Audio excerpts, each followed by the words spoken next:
Jadi yang tadi malam Pak Ganjar menyampaikan ini, saya kan protes tuh.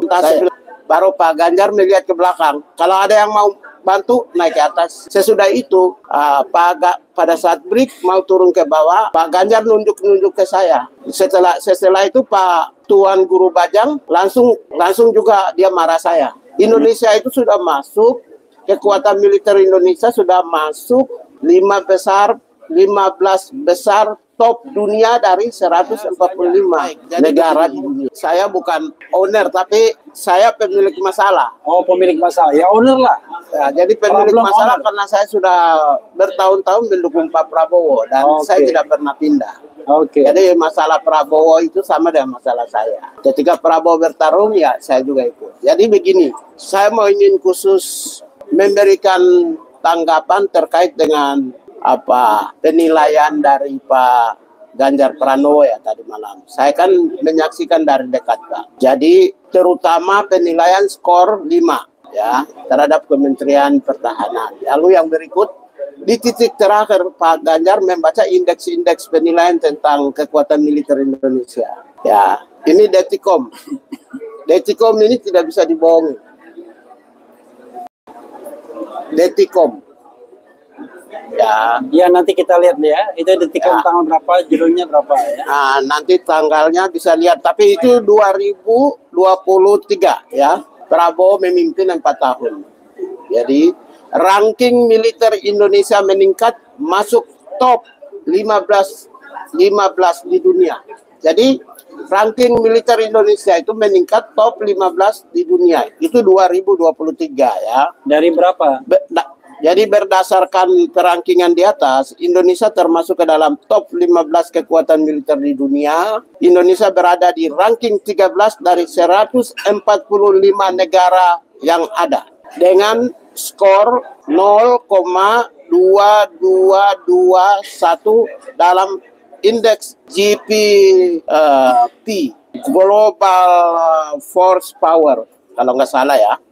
Ya, jadi yang tadi malam Pak Ganjar menyampaikan ini, saya kan protes tuh. Saya bilang, coba baca angka postulat dan angka persentase. Baru Pak Ganjar melihat ke belakang. Kalau ada yang mau bantu, naik ke atas. Sesudah itu, pada saat break mau turun ke bawah, Pak Ganjar nunjuk-nunjuk ke saya. Setelah itu Pak Tuan Guru Bajang langsung juga dia marah saya. Dia bilang, begini, saya kan pernah memimpin statistik di Kementerian Tenaga Kerja. Minimal ya ada eselon kecil-kecilan lah. Tapi saya adalah yang pernah memimpin statistik. Saya tahu cara baca statistik. Jadi yang tadi malam Pak Ganjar menyampaikan tuh buruk turun. Ya, ketika kita menuntut ya angka postulat dan persentasenya berapa, langsung dia kaget. Baru posisi yang diambil oleh Pak Ganjar itu di titik terakhir supaya tidak ada bantahan. Sekarang saya mau bantah Pak Ganjar ya, Indonesia itu sudah masuk, kekuatan militer Indonesia sudah masuk 15 besar top dunia dari 145 negara di dunia. Jadi inilah yang sebenarnya yang saya mau sampaikan kalau sebelum Prabowo menjadi Medan nomor berapa? Kalau sebelum Prabowo menjadi Menteri Pertahanan memang saya tidak tahu, tapi yang jelas detik.com 2023 ya bahwa Indonesia adalah 15 besar top dunia.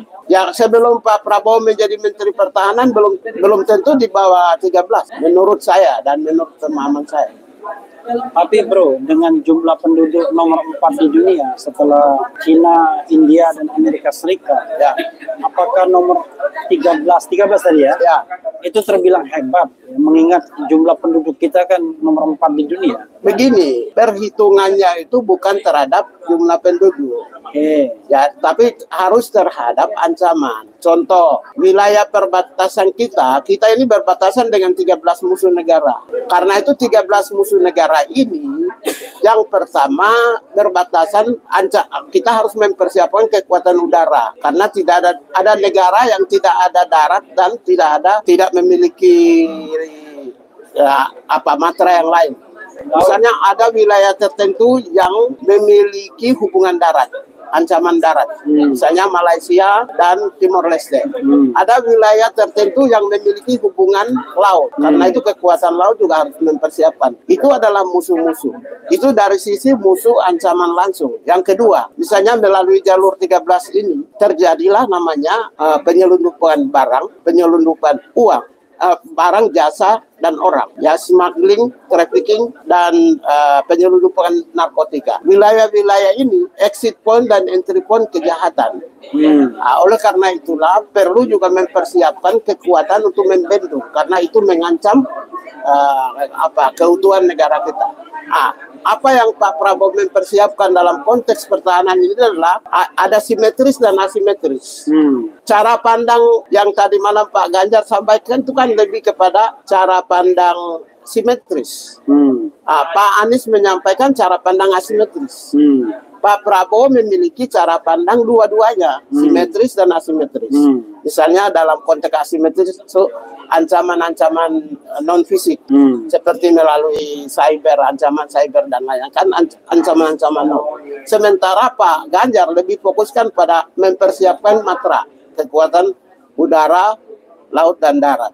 Nah, ini, jadi saya ingin menyampaikan bahwa apa yang tadi malam Pak, angka kekuatan Indonesia seakan-akan itu Pak Prabowo tidak bekerja, menurut saya itu salah kaprah. Indonesia itu sekarang sudah termasuk ranking 13 top dunia kekuatan militer. Itu sejak kapan? 13 itu sejak kapan? Ya, itu saya bilang itu yang saya tidak tahu. Tapi yang saya kan berdasarkan berita detik.com. Ya, kalau misalnya sekarang 13, dulu 12, atau dulu 13, sekarang 13 kan sama aja berarti. Ya tidak mungkin dong. Ya, itulah sebenarnya sama-sama kecanggihan ya, sebelum Prabowo nomor ranking berapa. Jadi itulah kecanggihan Pak Ganjar. Dia menyampaikan indeks itu di titik terakhir sehingga tidak ada bantahan. Kan mestinya sebagai Menhan di luar kepala itu yang ranking kekuatan militer dan lain sebagainya. Kok bisa tidak ditahu Prabowo? Kalau Pak Prabowo kan tidak mau ingin bermain di angka-angka, prestasi-prestasian ya. Pak Prabowo itu orang yang tidak bisa menyampaikan apa prestasi yang tapi menyampaikan gagasan tentang bagaimana membangun kekuatan profesionalisme militer,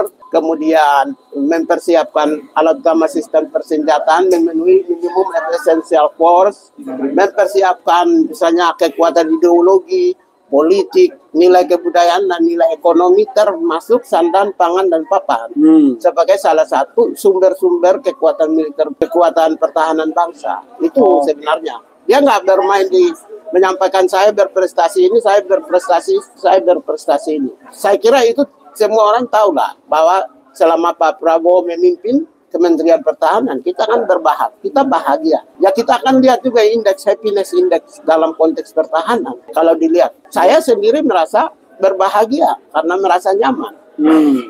Misalnya ancaman teroris.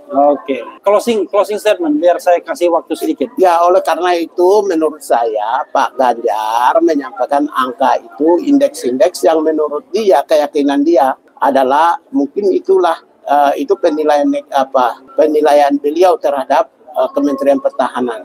Tapi kesalahan beliau itu adalah tidak mampu menyampaikan angka-angka postulatnya, berapa nilainya yang diraih. Kemudian tidak mampu menyampaikan persentasenya berapa kekuatan militer. Lalu tidak mampu menyampaikan perbandingan dengan negara-negara lain. Misalnya di Asia Tenggara saja. Jangan-jangan Indonesia sudah sebenarnya berada di atas posisi mediocre. Kalau di atas posisi mediocre yang mengamankan wilayah 17.000 pulau dan 13 musuh negara kita, kan luar biasa dengan kekuatan yang kita persiapkan dengan anggaran yang terbatas. Terima kasih bro. Ya, sama-sama. Assalamualaikum. Keren, cadas.